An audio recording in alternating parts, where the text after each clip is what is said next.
Narito na naman ang mainit na balita mula sa mundo ng politika. Umiinit ang issue matapos kumalat ang balitang umano'y sangkot sina President Kuting ng Norte Jr. at House Speaker Martin Tambalos Los Romualdez sa paggamit ng pulburo. Ayon sa isang ulat na kumakalat ngayon sa social media, may mga umano'y dokumento at testigo na nag-uugnay sa dalawang opisyal sa kontrobersyal na aktibidad. Ayon sa impormasyong isiniwalat ng isang anonymous na source, posibleng ihain ang kasong kriminal laban sa dalawang mataas na opisyal ng pamahalaan. Isinasangkot umano sila ng ilang party at private gatherings kung saan may pasensya ng ilegal na pulburon. Gayunpaman, wala pang formal na kumpirmasyon mula sa mga otoridad ukol sa impormasyong ito. Mariing tinanggi ng kampo ng Pangulo at ni Speaker Romualdez ang mga paratang at sinabing ito ay isang malinaw na black propaganda na layuning sirain ang kanilang reputasyon. Ayon sa ilang kanilang pahayag, handa silang makipagtulungan sa anumang investigasyon upang linisin ang kanilang pangalan. Inaasahan rin na maglalabas ng opisyal na pahayag ang Malacanang ukol dito sa mga susunod na araw. Habang wala pang opisyal na ebidensya o kumpirmasyon mula sa mga ahensya ng gobyerno, pinapayuhan ang publiko na maging mapanuri sa mga impormasyon online. At patuloy naming susubaybayan ang usaping ito at mag-uulat ng anumang bagong detalye. At yan nga mga balitang ating pagkakatutukan, at kung bago ka pa lamang sa aking channel ay huwag kakalimutang mag-like, share and subscribe para updated ka sa aming mga bagong balita dito sa Tatak Pinas.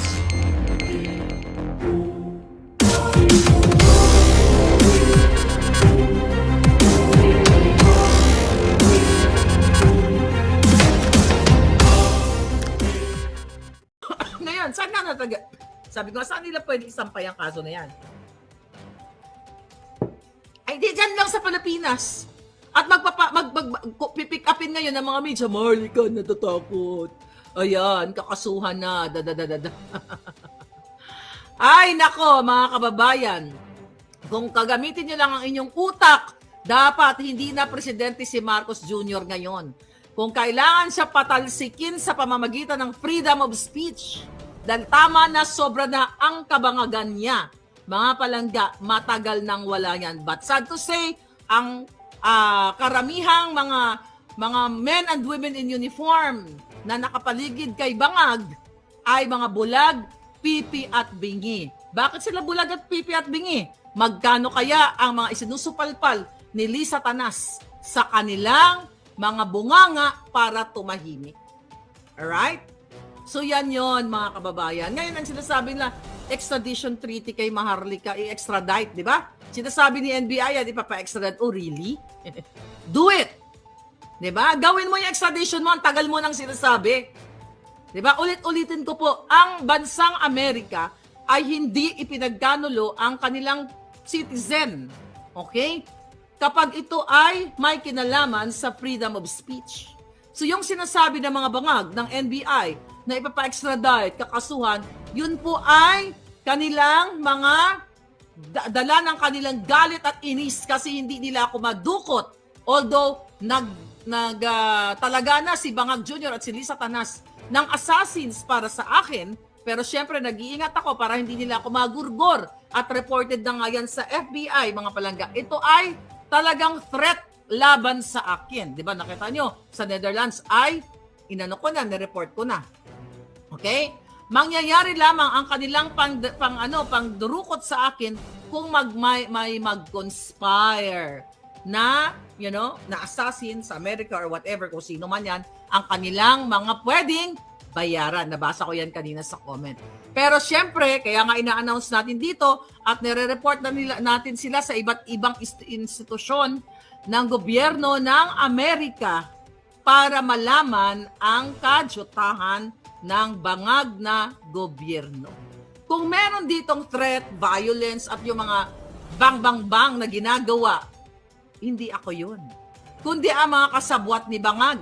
Hindi ba violente nilang dinukot ang Pangulong Duterte?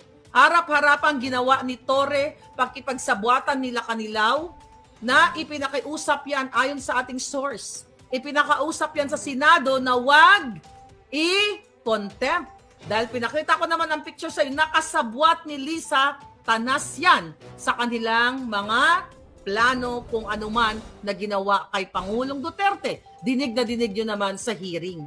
So yaan ang pinakiusap ng gobyernong Bangag na wag i-contempt. Kaya naman si Kilay ay hindi kinontempt sila Kanilaw. Dahil ito ayon sa ating informante ay ipinakiusap ni Lisa Tanas kay Kilay na wag i-contempt sila kanila dahil ito ay kasabwat nila diyan sa bilang siya isang ambassador ng transnational crime. Siya ay nagpanggap doon sa papel na pinag-usapan sa Senado na siya ay Interpol agent or Interpol personality. Doon pa lang kitang-kita na, di ba? Kaya sila galit na galit kay Maharlika kasi hindi nila mapa-extradite, hindi nila mapa-uwi sa Pilipinas kasi hindi na nga yan ang domicile ko, ang Pilipinas, kundi bonggang-bonggang sa California. Di ba? Ngayon, mga kababayan,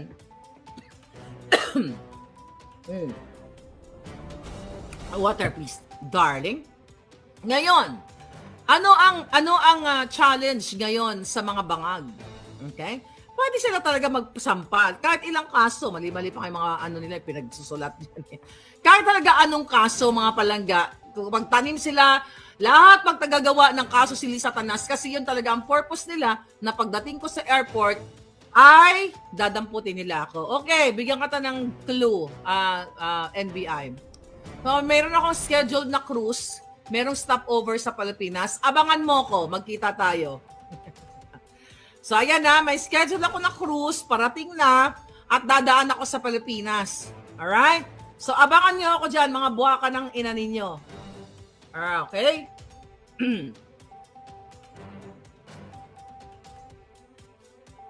Sabi ni Evelyn Itang, sedition laws should not be used as a tool to suppress a legitimate criticism or political views as we are in democracy. Kaya nga palangga, very good, very smart. Hindi po pwedeng i-apply ang inciting to sedition sa pagpapahayag ng katotohanan na si Mangag ay nagbabangag sa litratong yon at sumisinghot ng pulburon or white powdery substance.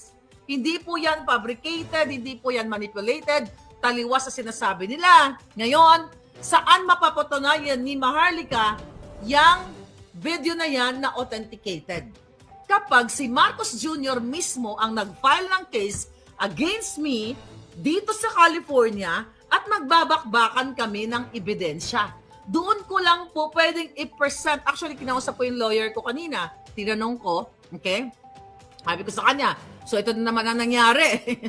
So ipapadukot daw ako at ito, papailan na naman tayo, get ready, papailan na naman daw tayo ng case. Okay, pero ang sinabi ko sa kanya, ang magpa-file daw ang NBI, yung NBI sa Pilipinas at ang DOJ, natawa siya. Ang sabi niya sa akin, ang pwede lang mag-file sa iyo ng kaso ng defamation na yan ay ang mismong nagsasabi na siya ay na-defame. So sino yon? Si Marcos Jr.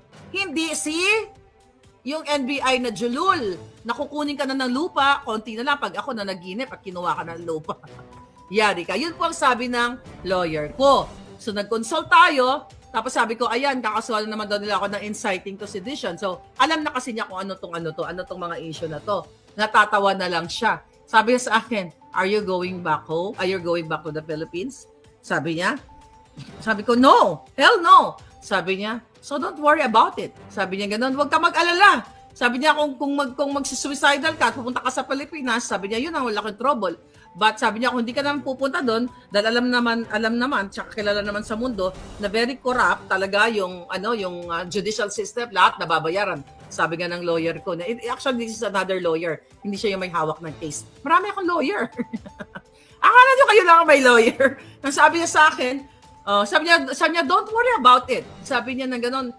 Sabi niya sa akin, wala sa history ng Amerika na ipinagkakanulo nila yung kanilang citizen, lalo na pag ito ay usapin sa protected speech. Sabi niya, don't worry unless na you're going back to the Philippines. Sabi ko, hell no. Okay? So yun ang gusto kong malaman ninyo, mga kababayan.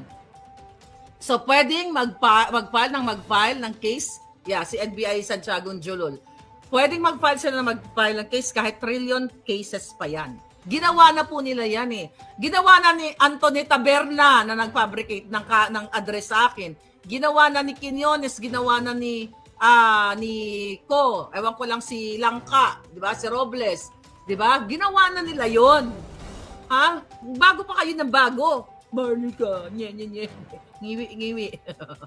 Ngayon, nanibago lang kayo. Hindi po ngayon lang hindi lang ngayong linggo o nakarang linggo nagsabi sila, napapailan ako ng case. Yes, tambak po ang kaso ni Maharlika diyan sa Pilipinas dahil gumawa ng peking address silang mga bangag para maisakatuparan nila ang paglapastangan o pag-abuso ng judicial process sa Pilipinas. Pero ang tanong, pagdating po sa Amerika dito, ay nilalabanan ko sila.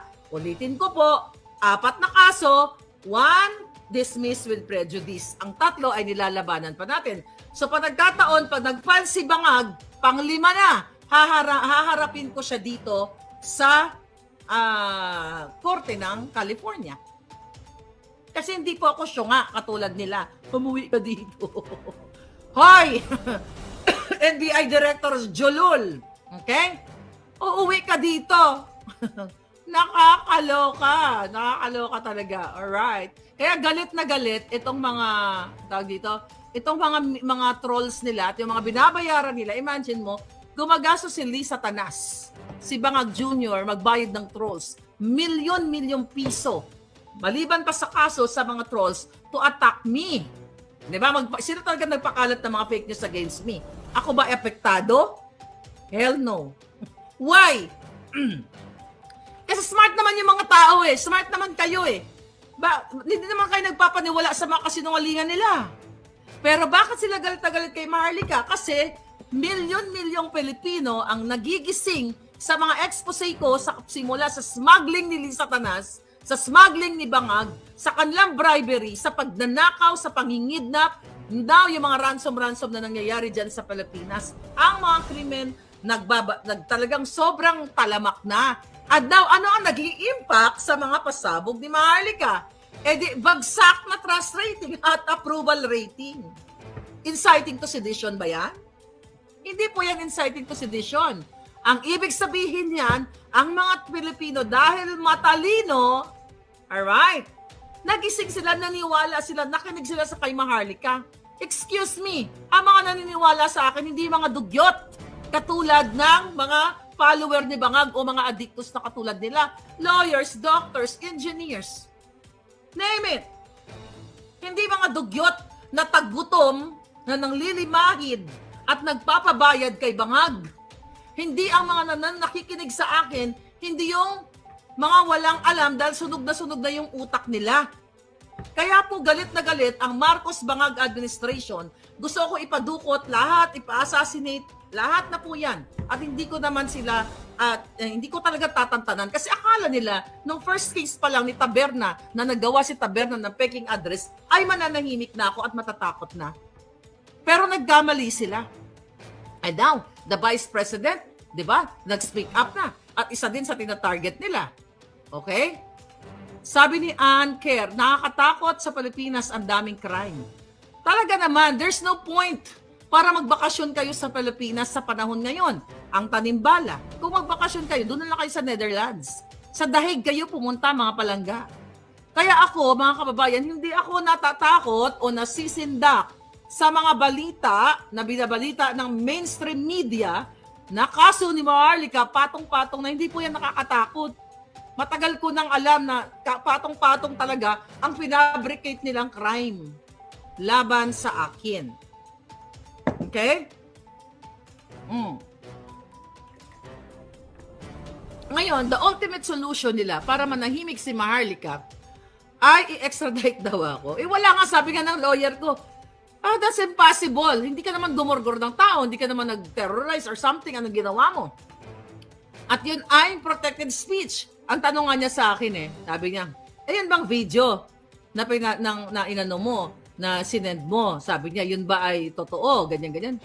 Of course, darling. Sabi ko na gano'n, authenticated yun. 2 pang ang bansa ang nag-authenticate. Then there's nothing to worry. If they will file a case, then let's answer it.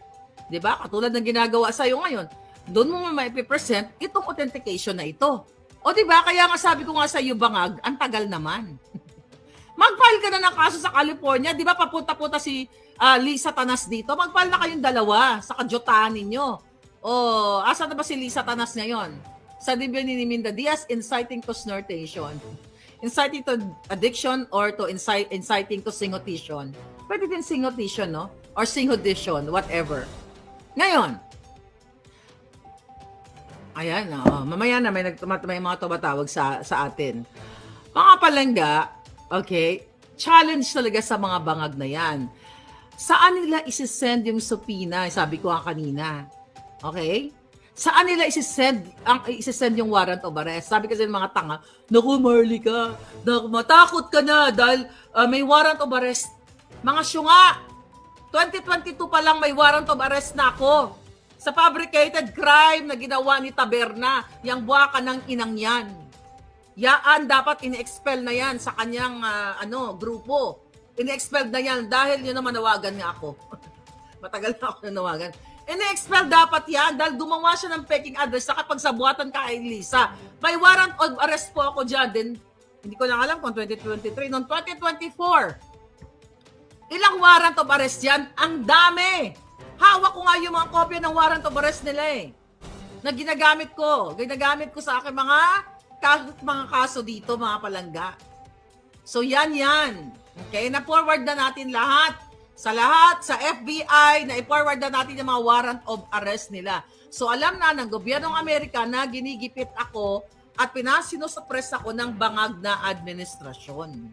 So, ulitin ko po muli, paano isi-serve ang warrant of arrest kay Maharlika? Sa katutak yan. Kasi gigil na gigil si Santiago Yan, umuwi ka dito, Maharlika. Uwi ako para patayin nyo? Ano ako, tanga katulad nyo?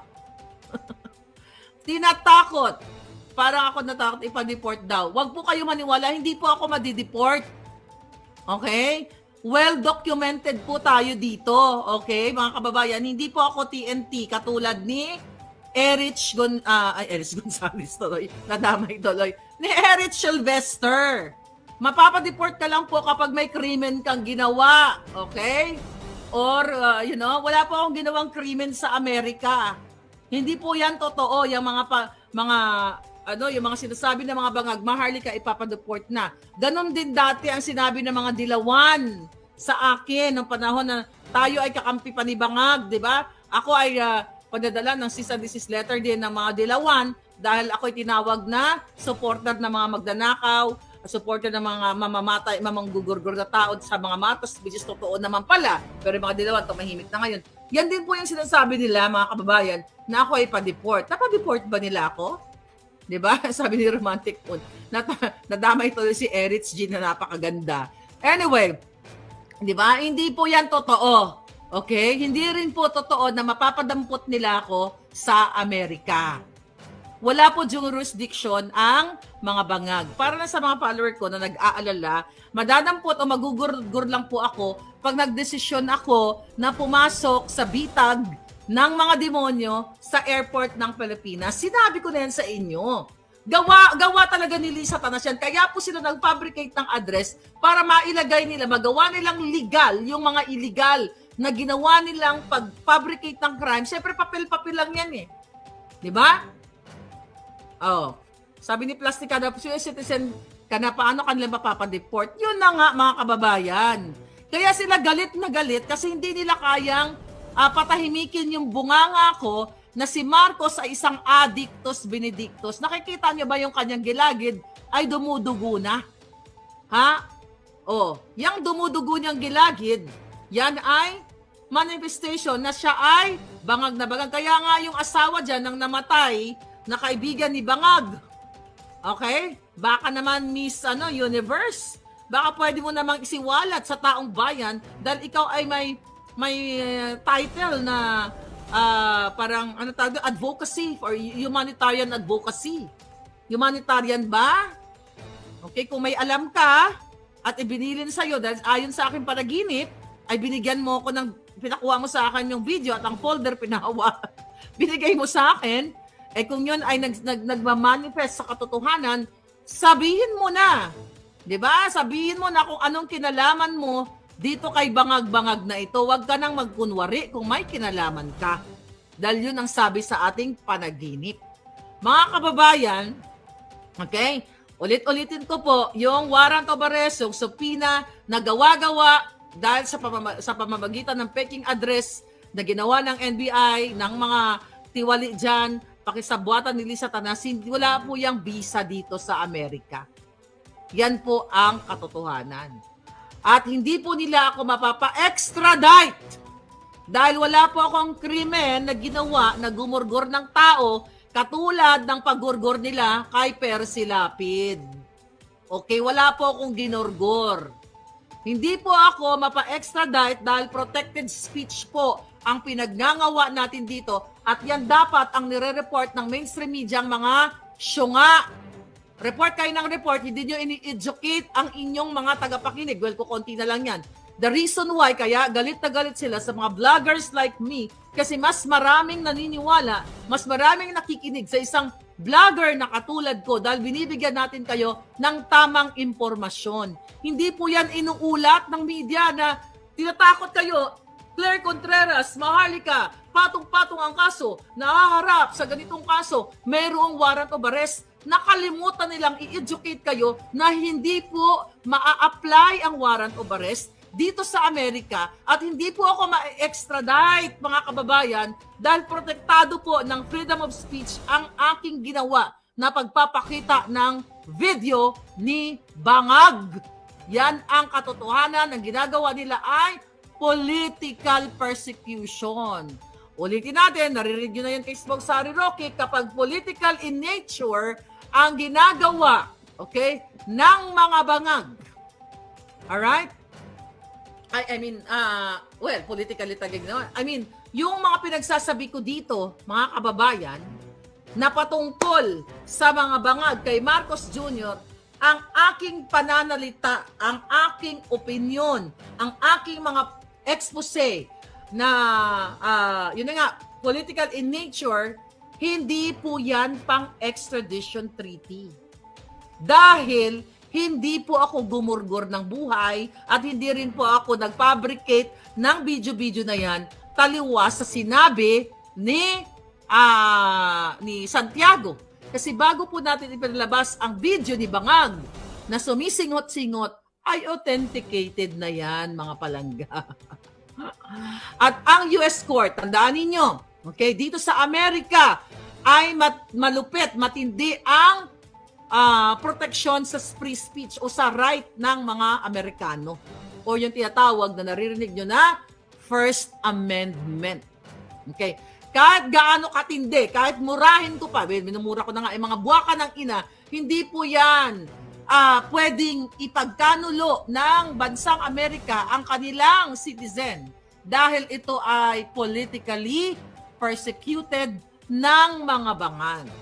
Bihira, ay wala pa po sa history, I believe, ng Amerika na pinagkanulo nila ang kanilang tao dahil lamang sa pagtuligsa pagbigay ng mga kritisismo o pag-expose ng mga tiwaling politiko, okay, sa labas man o sa labas ng bansa, sa labas at sa loob, di ba?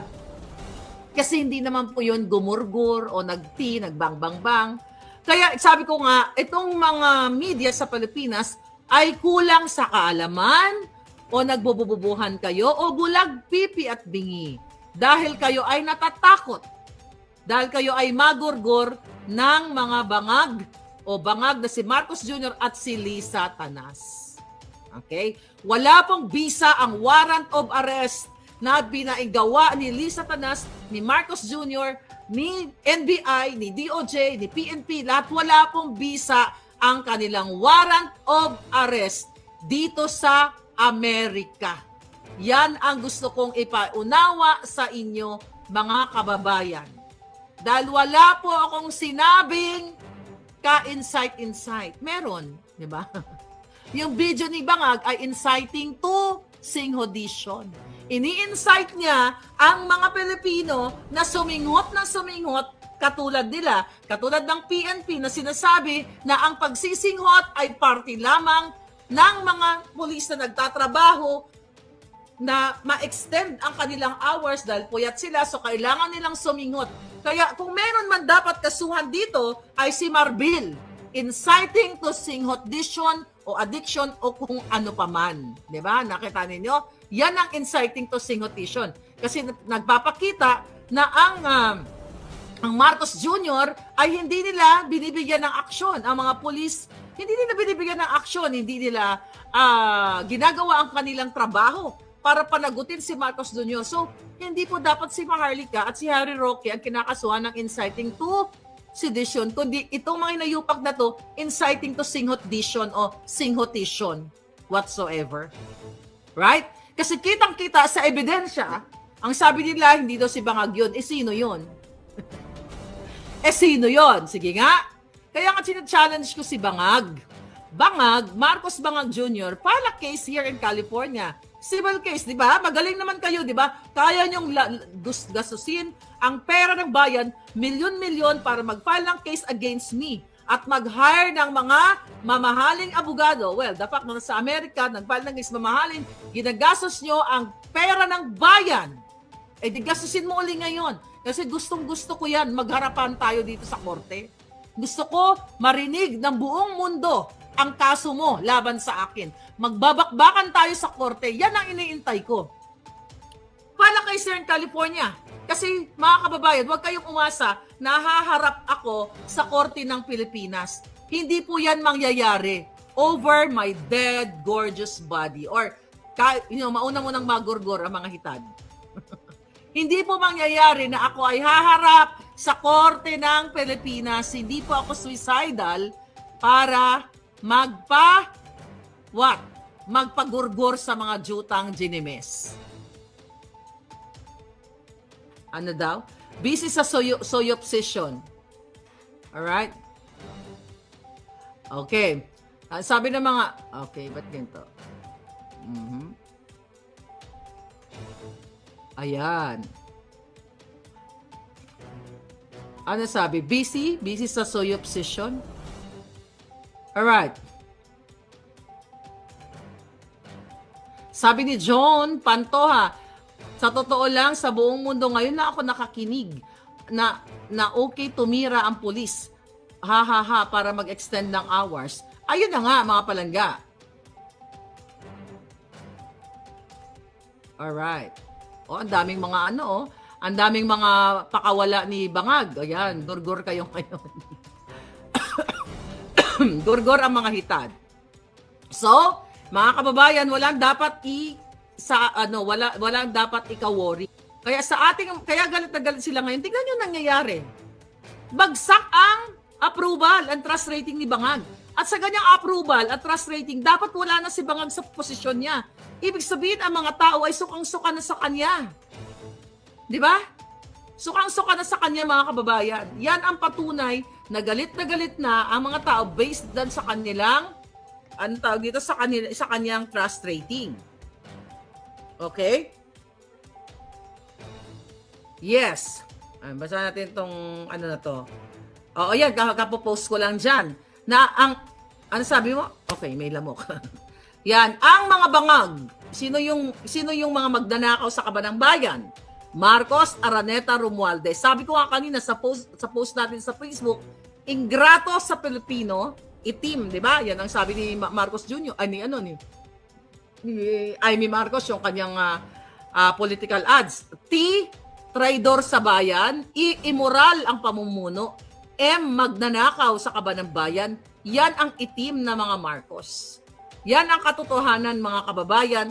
Kaya sila talagang galit na galit dahil sila ang tunay na maitim ang budhi. Sila talaga ang nagpapahirap sa inyo. Sila ang nagbibigay ng kadiliman. Libo-libong mga tao ang tinorture nung panahon ni Marcos Sr. Totoo naman pala yun.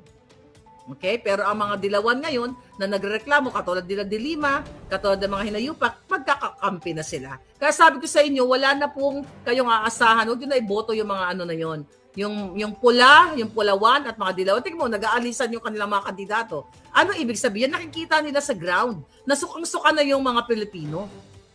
Okay? Sukang-suka na yung mga Pilipino sa bangag, sa mga pulawan. Kasi mga traidor nga sila sa bayan. Habang kayo ay naghihirap sa gutom, sa krimen, lahat, ang mga bangag ay patuloy na nagpipiesta sa pera ng bayan. Sili Satanas, nag-enjoy sa mga parties, kaya ito yung na-hold for questioning dito sa Amerika dahil ang kanyang entourage ay allegedly ay wala pa under investigation pa rin eh. Yun sa mga nagtatanong sa akin, Hindi pa nag-inquire uli ako sa Beverly Hills Police. Immoral, okay? Ang bangag na administrasyon dahil wala po silang puso, kundi sila ay mga pusong itim. Hindi ba nakikita? Krimen, ang taas ng bilihin, lahat wala, takot-takutan, itong mga medyang mga duwag, okay? Takot-takutan, kailan kayo makakalaya? 'Di ba? Ano ngayon? Sabi ko nga, Sabado de Gloria. May pag-asa pa ba ang Pilipinas? Tingin nyo? May pag-asa pa ba? I don't think na wala kayong pag-asa. May pag-asa kayo hanggat kayo ay naninindigan. Okay. Sabi ni Palangga, simple lang naman. Kung di totoo yan ng video, di patunayan, magpa-hair follicle, ilabas nyo si Satanas. Sila yung magnanakaw na sa lahid. Yun na nga eh. Alam nyo, napakadali lang. Kung kaya ni Bangag Jr. mag-present ng hair follicle noong panahon ng eleksyon, na pasekreto siyang pumunta sa St. Luke's at nakita nyo naman na yung mga doktor na tinanong doon during PIDEA leaks, nagtitwist sa kanilang mga bibig sa mga kanilang mga pagsisinungaling doon, di ba? Natakal natin yon, yung questionable mismo ang hair follicle, it's not hair follicle, ang pulburon test ni Bangag, di ba? Nung PIDEA leaks hearing, nung first quarter of the year, 2024. Napakadali lang sagutin. Para kung totoong kami ay fake news, di ba lalo siyang mamahalin ng taong bayan? At magagalit kayo sa akin, nagpa-hair follicle si Marcos Jr. Headline yan. Siya ay negative. Pero syempre, wag doon sa institusyon na nababayaran. Sa labas siya ng bansa magpa-hair follicle. Dito, sa Amerika. Ayaw mo nun? Marcos Jr. nagpa-hair follicle sa Hollywood. Di ba mahilig kayo sa ganyan? O Marcos Jr. nagpa-hair follicle test sa Beverly Hills. O di ba pag-uusapan siya ng buong Pilipinas, ng buong mundo? Oh wow, si Marcos Jr. is negative. Pero kung sa Pilipinas siya magpa-hair follicle test ng pasikreto, natural negative talaga yon. Ipakita niya live. Right? Ipakita niya na live na siya ay negative. They don't have remorse to what's been happening in the country. Sabi ni, yes, nawala na si Palangga. Oo. Grabe, sabi ni, yan. Itim, instilling truth is Maharlika, sabi ni Dead Scorpion. Kausap ko kahapon, 4 na miyembro ng PSC, Presidential Security Command. Sabi nga nila, mas maganda pa nung panahon ni PRRD. Sabi ni Choose One. Totoo naman mga Palangga. Sabi ni Chel Marie, dapat Marlica nag-email ka sa INC Central Office, Diliman, Quezon City para matanggal si Taberna. Alam mo, hindi ko na kailangan mag-email sa kanila. For sure, may mga miyembro sila, naririnig ako. 'Di ba? Dapat nga expel na nila. Kasi nakakasira po 'yan, no? Nakakasira 'yan sa kanilang religious group, sa kanilang pananampalataya na may isa silang miyembro na naging kasangkapan ni Satanas ni Bangag at nag-fabricate ng address para lamang gumawa ng kwento o gumawa ng kaso gamit ang fraudulent activity niya. Alright? Number 56, Attorney Vic Rodriguez para sa Senado. Sa lahat po mga nag-email sa akin na bili ng book ni Attorney Vic Rodriguez na Kingmaker, pasensya na kayo pero hayaan nyo pag nagkaroon ako ng maraming time, sasagutin ko po kayo isa-isa. Straight Duterte 10, sabi ni Smiling Eve. Alright. Ano to? Okay, sabi ni Flor de Lisa Lacno, Miss Marlica, magtatanong lang, bakit alam mo mga nangyayari dito sa Pilipinas pero ang mainstream media dito sa Pinas walang alam? Bakit baliktad ang mga balita nila habang ikaw ay malayo sila nandito lang? Bakit kaya? Nako Palangga, good question. It's either nasupalpalan ang kanilang mga bunganga o takot sila or sila ay kasabwat dahil ang kanilang mga broadcasting company o kanilang institusyon ay nakikinabang sa negosyo o natatakot kay Satanas o Bangag o tanggalin ang kanilang mga prangkisa. Dumudugo daw ang ilong ni Amy. Dumudugo din ba? Hindi ko alam. Sabi ni TrueScope, I notify we are now experiencing an official martial law. Alright. It's Bella time. Nagkadugay, nagkabata ka, madam. Skincare reveal. Ay, talaga? Of course, oo nga. Nasunog ako actually. Ayan, pakita natin yung skin. Ayan nyo, magkakaroon tayo ng Maharlika line.